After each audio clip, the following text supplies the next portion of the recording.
It all started in World War II. Allied forces were devastating Nazi industry and armament factories with systematic bombing campaigns throughout the territories of the Third Reich. In response, Hitler commissioned the building of underground installations to protect crucial elements of industrial production needed to continue the war effort, and to hide certain top-secret technologies that were under development. The Todt Organization, a group of highly skilled civil engineers, under the direction of Xaver Dorsch, began the construction of the massive subterranean facilities in earnest. But by the time they were completed, it was too late. The Allies had already destroyed nearly all of Germany's industrial capabilities and were invading the fatherland. As American forces pushed further into Germany, they discovered the incredible underground installations that the Todt Organization had constructed and captured many of the organization's members, including Dorsch. Eventually, some of the high-ranking Todt Organization engineers were secreted away to the United States via Project Paperclip to continue their work building underground installations, but this time for the U.S. government. Deep Underground Military Bases, or DUMBs for short, are top-secret subterranean facilities located, in most cases, miles below the surface of the Earth. Commonly built within or beneath hard rock formations, such as mountains, mesas, hills, and plateaus, DUMBs provide maximum security and secrecy for both military and corporate interests. These clandestine underground installations facilitate at least three strategic objectives. Number 1, security, as in the warehousing of sensitive assets, i.e., nuclear warheads, biological weapons, etc., and safe haven of high-ranking military and government officials during national crises, i.e., nuclear fallout, EMP attack, civil unrest, etc.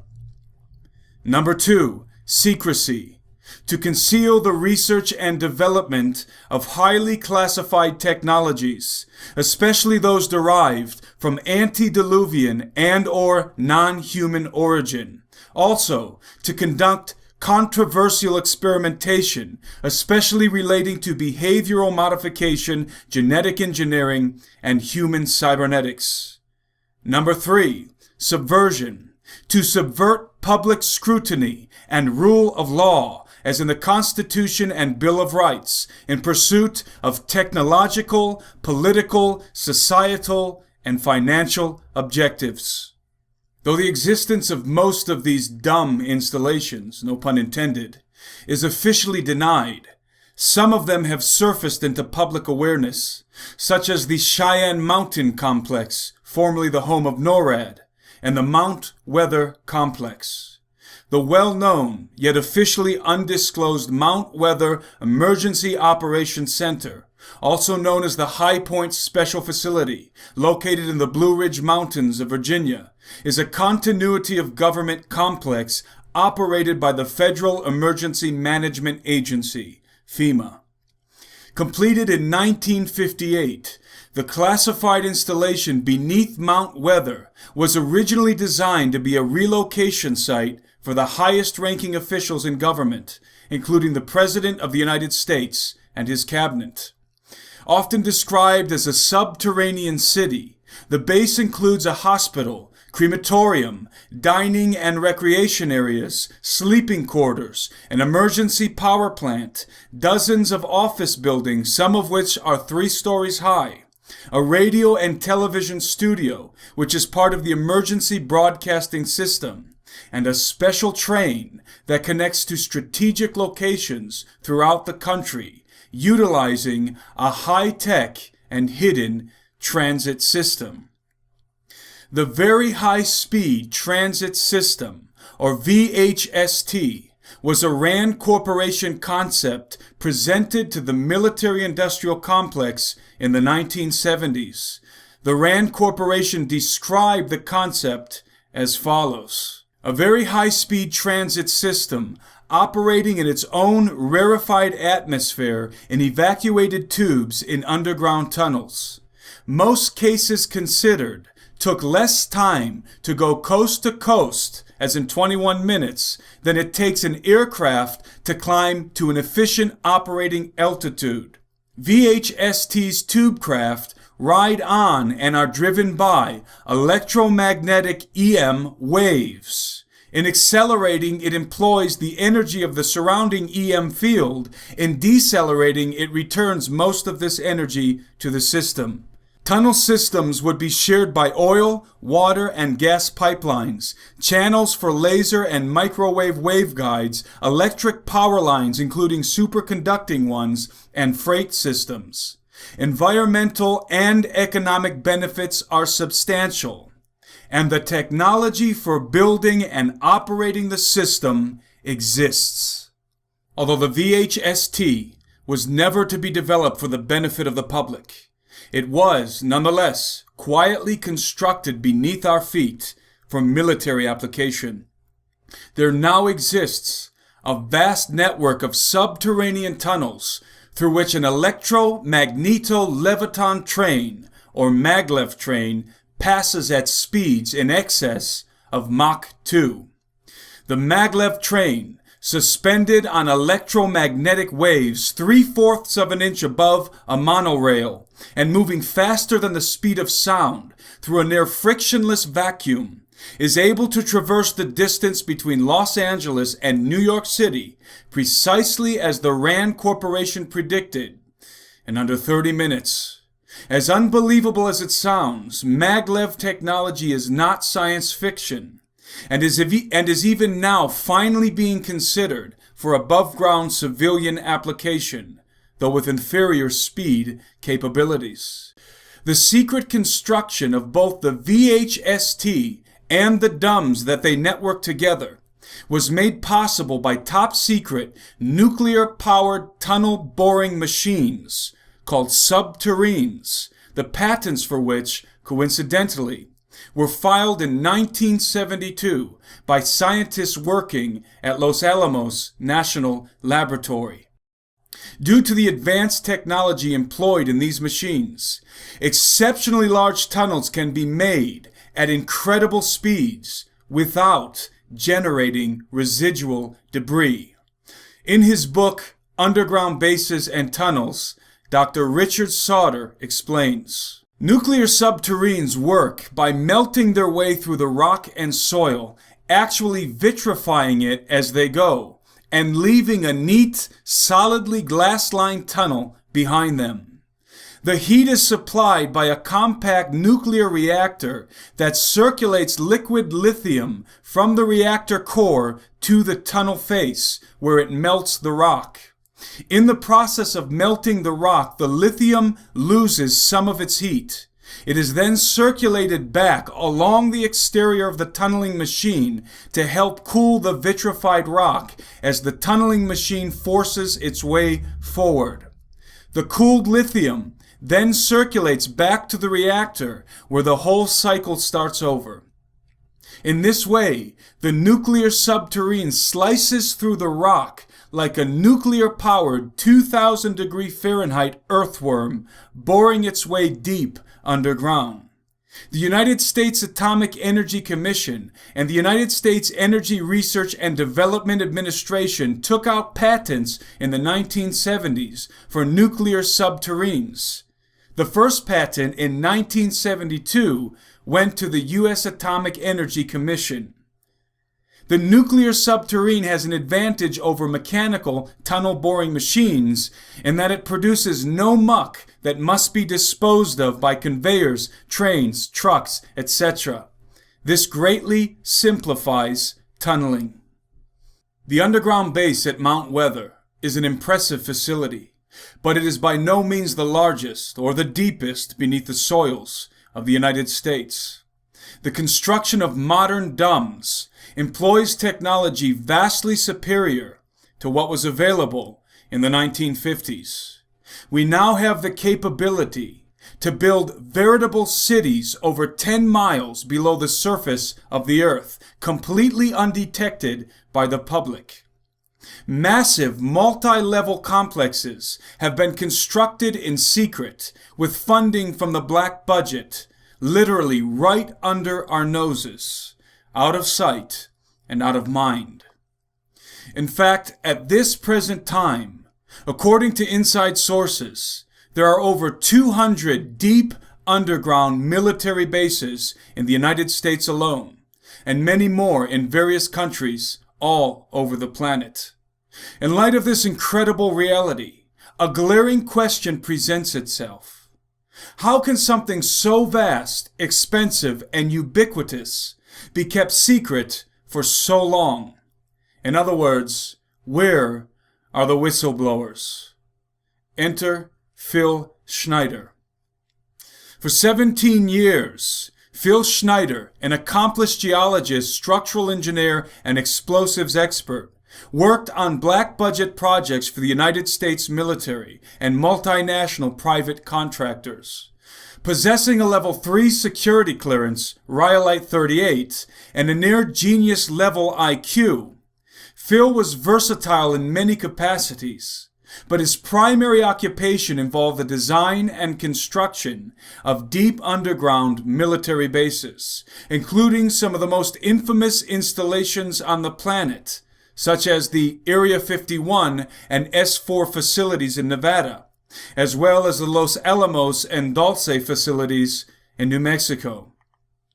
After discovering a nefarious conspiracy involving an alleged collusion between factions inside the United States military and a technologically advanced non-human race living in the caverns of the earth, Phil felt betrayed by the leaders of the country he loved and summarily discontinued work with the military.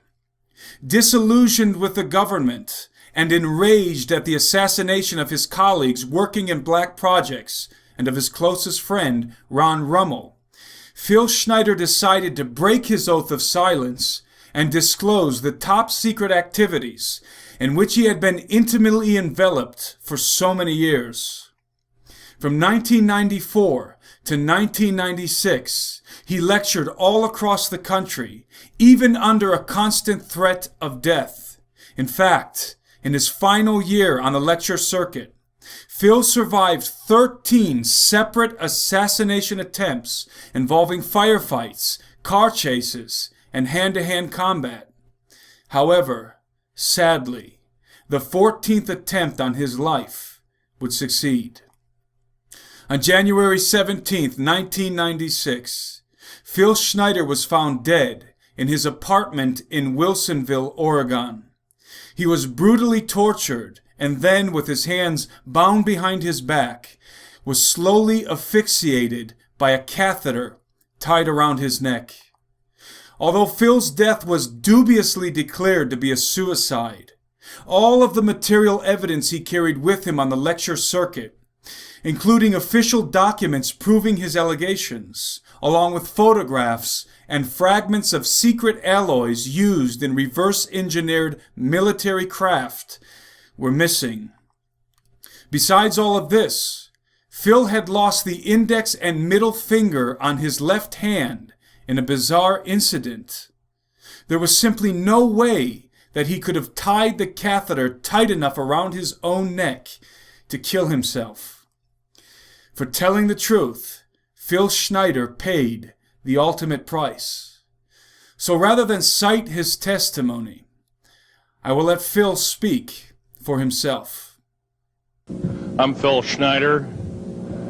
I spent 17 years in black budget programs, government geologist, as engineer, structural engineer with aerospace applications. Self-taught metallurgist, became kind of famous in my own right. I basically would have a set of notes here, but they're unavailable in all this melee. Up here I have different artifacts explaining some of them are alien metals that have been produced both on this planet and the confines of outer space that are now used in all stealth aircraft. All stealth aircraft, for instance, all black jets, what you're seeing of black helicopters and the like, the skins and the coatings and the residues that are used predominantly in the aircraft themselves, in the airframes and the rotor blades and the fans, and in some cases in submarines, special titanium hulls, in the Phoenix class submarines now. All this has come from alien technology. 1947 is what the public has been told. Something crashed in the backyard in New Mexico, a place called Roswell, New Mexico. Unfortunately, that's what the public's been told. The military's known about the alien question for the better part of 70 years, and they first saw their glimpse of what was going on as early as 1909 in the American Southwest. Now, Army cavalry evidently were chasing some bandits, and they entered this cave. They were holed up in a cave, and what they found in there was flying discs and little gray guys and all kinds of weird things, and they didn't know how to explain that, and they wrote them down as best they could, and it's been in secret archives ever since. That's up down by the Truth or Consequences area of New Mexico. Well, the alien thing is more than just what I'd call a non-visible threat. We on the surface, first of all information dealing with alien or alien reproduced technology or alien reproduced vehicles or any other kinds of things well hidden from the American public. Our black budget, for instance, garners $1.023 trillion every 2 years. It's over $500 billion a year. Right now, there are 131 active deep underground military bases in the United States. There's 1,477 of them worldwide. Each one has an average cost of $17 to $19 billion. Each one is built in the site. It used to be it'd take a year to 2 years to build each one, and now they're capable of building a couple of them a year with sophisticated methods. My colleague Al Bielik has actually been on some of the high-speed railways, the magneto-leviton trains that connect all the deep underground military bases within the United States. He's been on a Mach 2 train and floats off of a single rail at 3/4 of an inch off the rail, and is what you'd call high tech. We have nothing like this on the surface. The public basically has been totally lied to. We're considered stupid or even moronic in some cases. It's got to stop. I have actual crashed retriever metal from Roswell, New Mexico. It's given to me when I was 14 years old. For instance, I've got other things. I've got pieces of this piece of titanium, a special titanium alloy made for everything from the original SR-71 Blackberry. That's old hat now. F-117As, they're old hat now. They're making a whole new class of hypersonic above Mach 5 aircraft that employ extremely modern charged particle beam weapons. They don't even use lasers anymore. Computer enhanced imaging radar, although it's used in helicopters for public surveillance, computer enhanced imaging radar, and in satellite technology.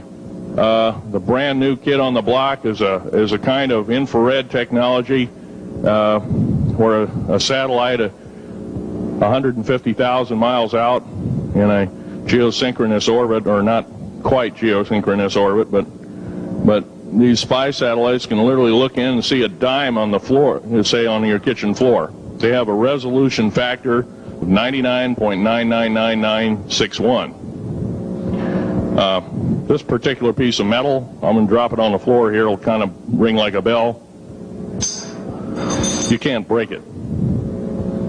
Withstand temperatures in excess of 7,500 degrees Fahrenheit. It has niobium in it. It also has mironite in it, element 123. Yeah, please do. It's in a non-crystalline form. This is just kind of a dripping out of the main crucible.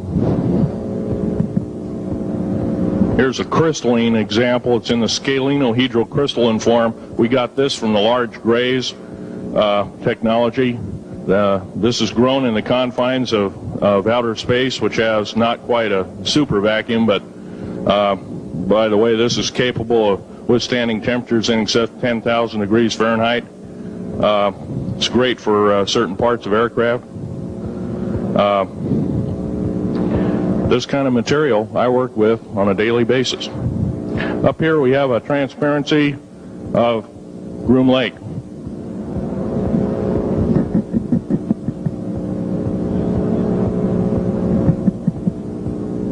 Groom Lake is where the infamous Area 51, S4, S2, a CIA base, it was originally a bombing range, a nuclear test site. It was later become the most secret base in the United States. It employs over 18,000 workers who work in shifts of 12 hours at a whack. Most of them work in the cover of darkness, like us. We built out 9 underground military bases there, each with an average capacity capable of basically a city underground, roughly 4¼ cubic miles hollowed out underground. They have boring machines, for instance. They don't bore, they literally vitrify and melt the rock, deflagrate the rock. It's a very sophisticated laser melting and deflagrating system. It reduces the rock to a powder and then melts the remaining rock as a coating on the inside of the base, so you don't have to use gunite cements and other kinds of things like that. That's all old hat now. Technology is just basically the new technology we get is the old hat of the military. I'm going to be real brief about it. I carried a level 1 security clearance, the Rhyolite 38 factor. There are very few of us. There's nobody except myself, to my knowledge, talking like this. Nobody. I'm breaking the law. I'm breaking world as well as federal law, coming out and even talking about this to a group of people. I love my country more than I love my life. 2 weeks ago, I was shot in the shoulder.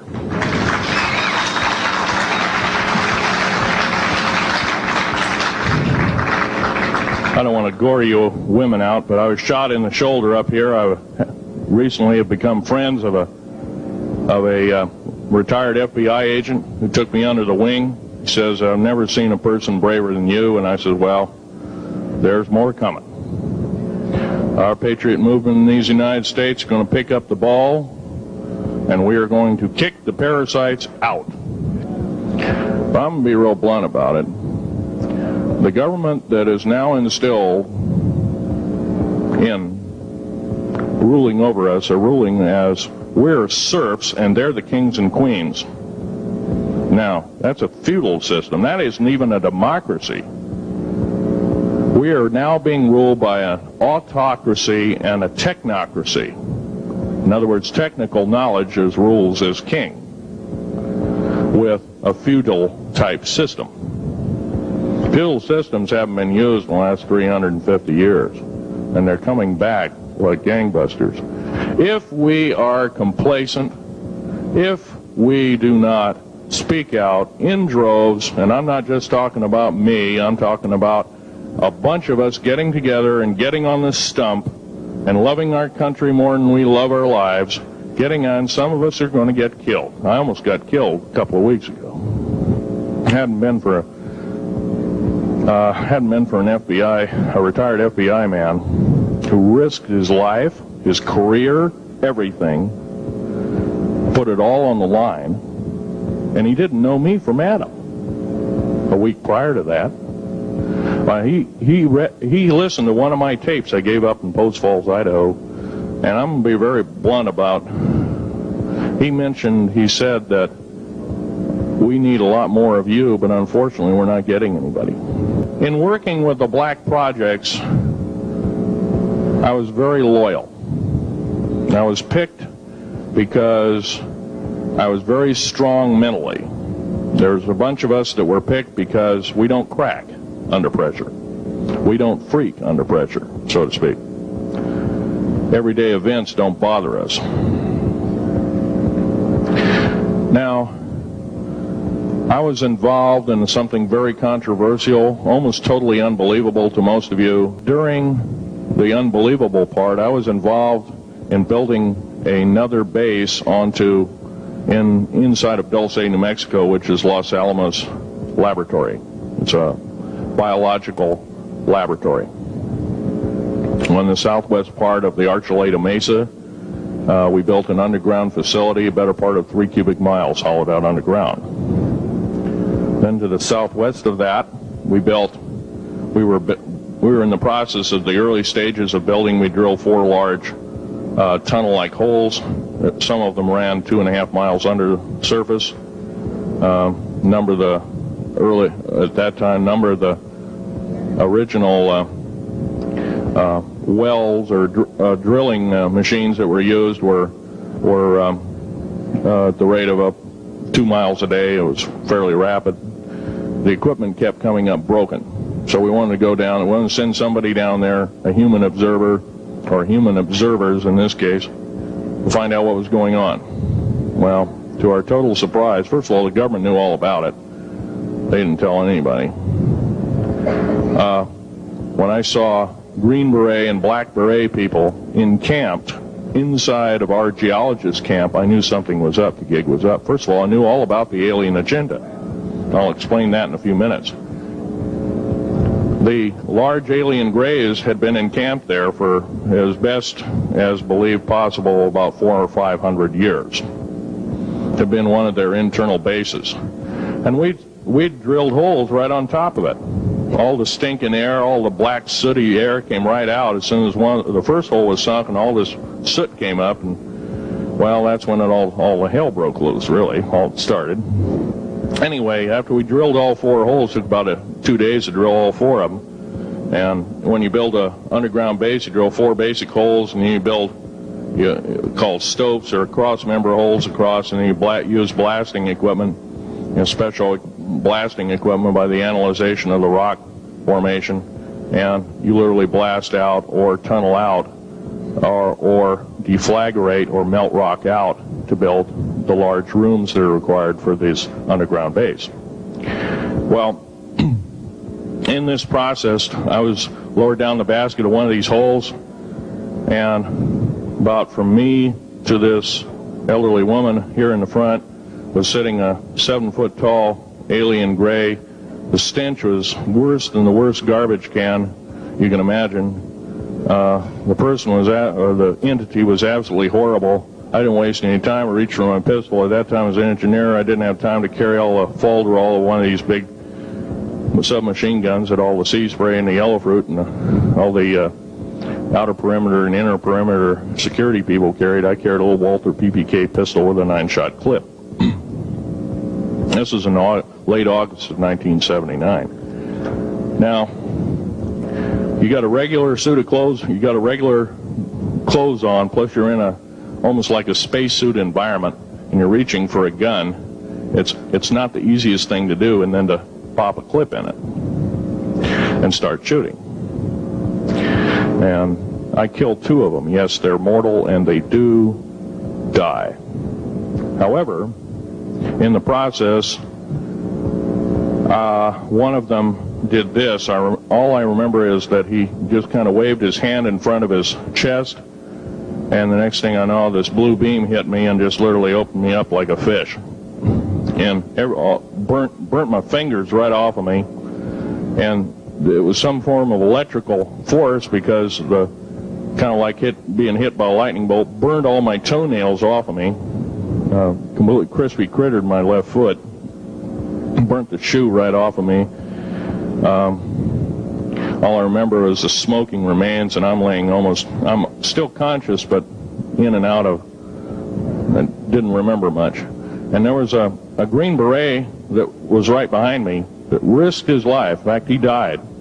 But he risked his life. He shoved me back in the basket and hit the button and took me up. And I wouldn't be alive talking to you today if it wasn't for him. I'm forever indebted. He lost his life. 66 Secret Service agents, Green Berets, Black Berets, crack troops lost their lives because the government, our United States government, lied did not tell us anything about the alien threat. There's a war underneath there, and I'm talking dead serious. Now, it gets to the big question. If all this has been hidden from us, everybody says, well, where's the proof? I've got some of the proof laying on the table. But a lot of you probably are totally skeptical. They say, well, I could be anything.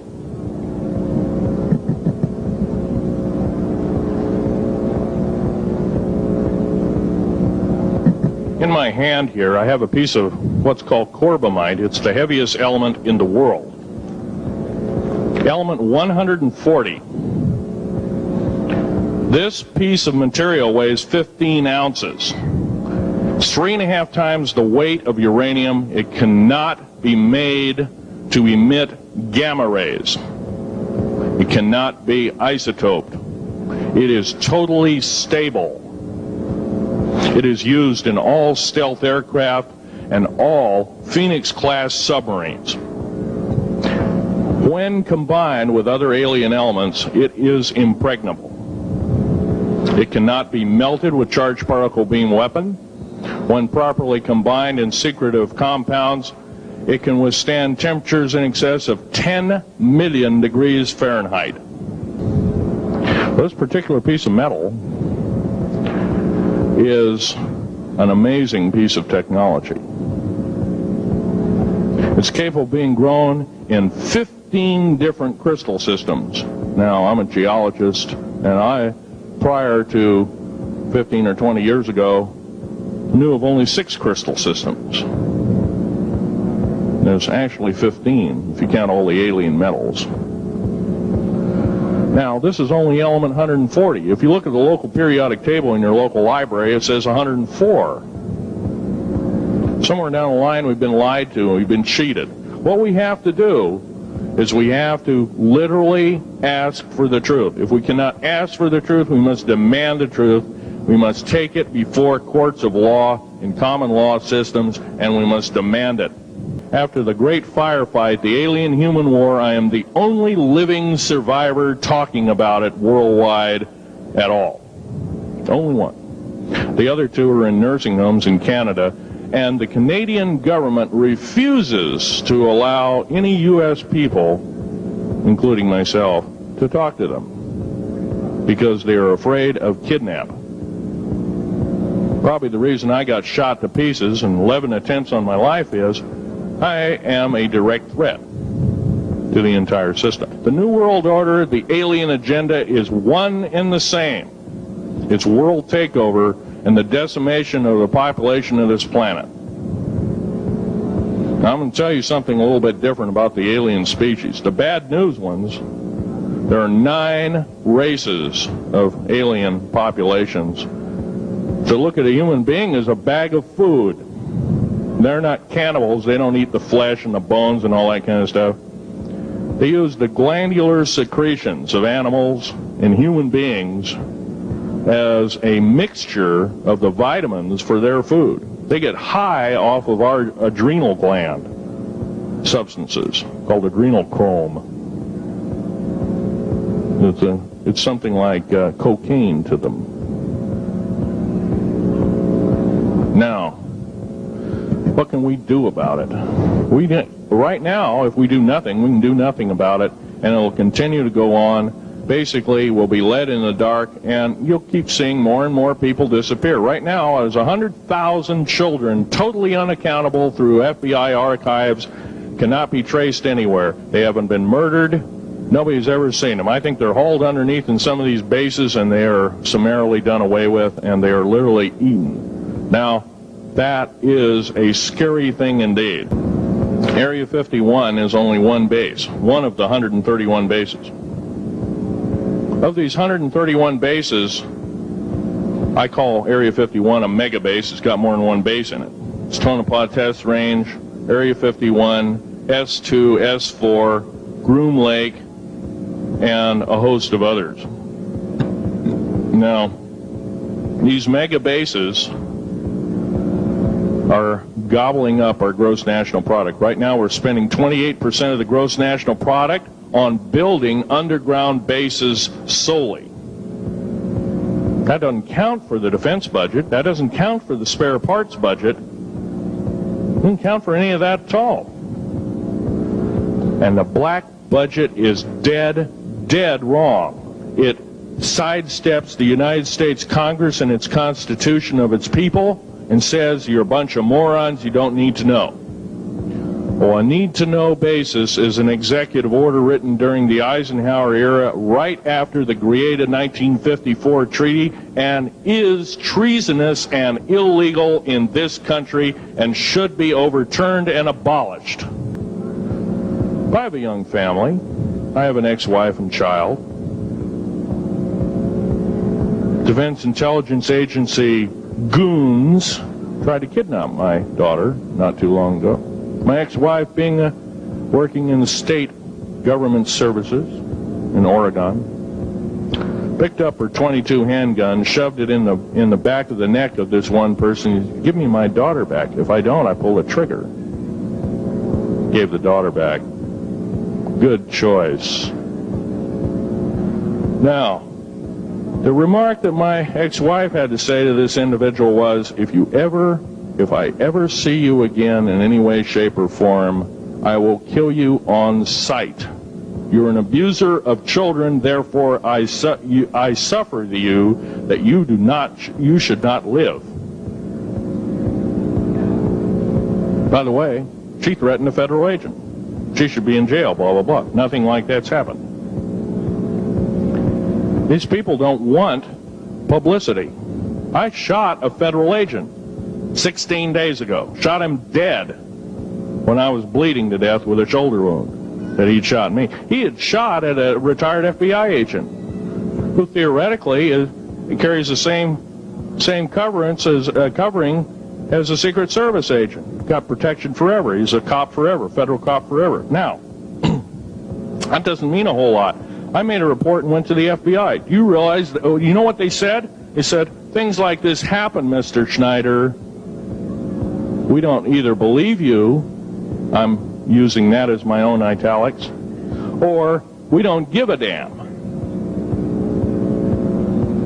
Now, something's wrong here. I'm not reading this right. I defended myself to the best of my ability. I was hoping I could go through life without doing such a thing.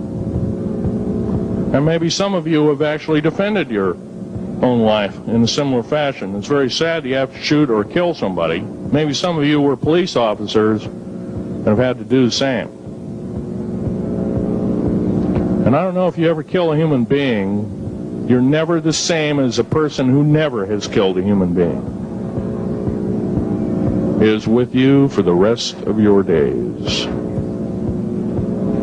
Whether you do it in war, whether you do it in murder, whether you do it in self-defense, you have taken one of God's holy creations off this planet. And there is a void there. And I feel that, and I'm very sorry for that.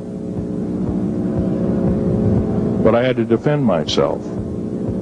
Otherwise, I wouldn't be here.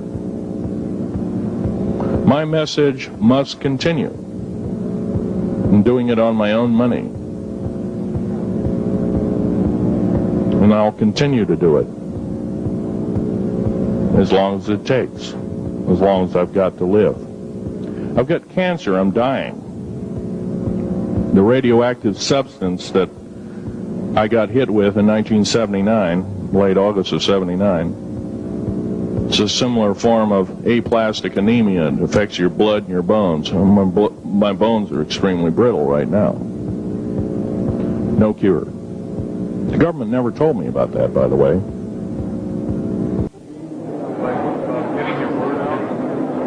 I haven't, but I have downloaded 140,000 pages.